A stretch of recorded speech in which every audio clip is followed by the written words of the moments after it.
Bonjour à toutes et à tous et bienvenue dans cette nouvelle vidéo. Comme le titre l'indique, aujourd'hui je vais vous montrer une vidéo qui est très importante car en cas d'urgence, tout est question de quelques secondes et quelquefois de certaines informations qui sont disponibles.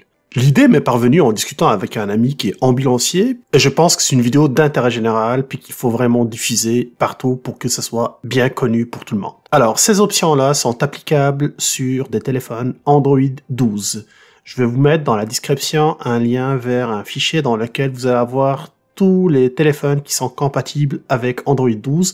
Il y en a certains qui sont compatibles actuellement, que vous pouvez télécharger pour le mettre à jour. Il y en a d'autres par contre qu'il faudra patienter un peu selon les disponibilités et selon les régions. On va regarder trois options. Et ces options-là, ils sont disponibles dans les paramètres. Donc la première chose qu'il faut faire, il faut tout simplement aller dans les paramètres, puis descendre un peu plus bas pour aller chercher l'option sécurité et urgence.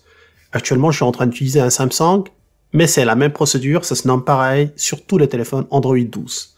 Donc, en choisissant sécurité et urgence, vous allez constater que ces trois options-là sont disponibles. La première, c'est information médicale. La deuxième, c'est le contact d'urgence. Et la dernière, c'est envoyer un message SOS. D'ailleurs, cette option-là, on peut la retrouver aussi sur le Android 11, mais ces deux-là sont des nouvelles options. C'est pour ça que je les aborde aujourd'hui avec vous. Commençons par la première option, information médicale. À partir d'ici, vous pouvez saisir des informations qui vont être très importantes sur l'utilisateur. Je vais prendre mon cas, donc je vais appuyer tout simplement sur un petit crayon pour pouvoir les éditer.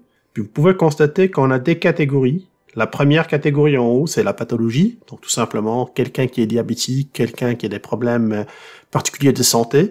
Il va tout simplement les noter ici, puis ça c'est important parce que la personne qui va vous secourir sera capable de reconnaître c'est quoi exactement la maladie dont vous souffrez. Deuxième chose, c'est les allergies. Donc à partir d'ici, vous pouvez saisir toutes les allergies possibles et imaginables dont vous souffrez. Je vais prendre ici mon cas, par exemple, je suis allergique aux cerises et je suis aussi allergique à la pénicilline. Parfait. Maintenant que j'ai saisi mes allergies, on peut noter ici tous les médicaments actuels que la personne prend. J'en prends pas, mais toute personne qui prend des médicaments, il peut les noter ici. Il peut même signaler ils sont où exactement. Genre dans le sac à dos, sac à main pour une femme, ou dans les poches, ou dans une boîte à gants de voiture par exemple. Le groupe sanguin, ça c'est un élément qui est important. On s'entend que si on a besoin de transfusion d'urgence, on n'a pas le temps de pouvoir analyser quoi que ce soit. Donc, en mettant ici tout simplement les informations concernant votre groupe sanguin, vous serez capable, à partir de là, de pouvoir gagner énormément de temps.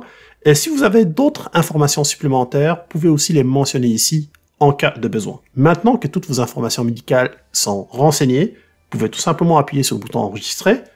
Voilà. Et je vais passer à la deuxième catégorie. Après, je vais vous montrer où on peut aller chercher ces informations-là en cas d'urgence. Deuxième élément maintenant, c'est le contact d'urgence.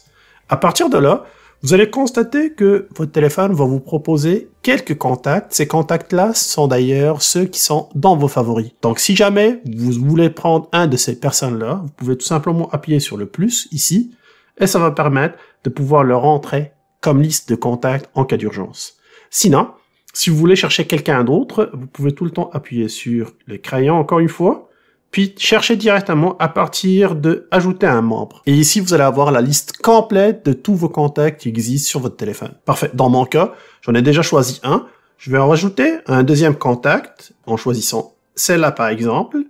Puis je vais retourner en arrière pour aller chercher la troisième option. La troisième option, c'est envoyer un message d'urgence. Donc, en activant cette option-là, vous allez constater que je peux lancer un message d'urgence si jamais je me sens pas bien ou j'ai un malaise, puis il y a plusieurs manières de le faire. Soit en appuyant 3 fois de suite sur le bouton latéral, donc le bouton latéral que vous avez sur le côté ici, ou soit en appuyant 4 fois dessus. Je vais choisir 4 fois, car ça se peut qu'on appuie sur ce bouton-là d'une manière accidentelle. En descendant vers le bas, vous allez constater que je peux envoyer un message à une personne en particulier, puis là encore, c'est la même personne que j'avais choisie au préalable.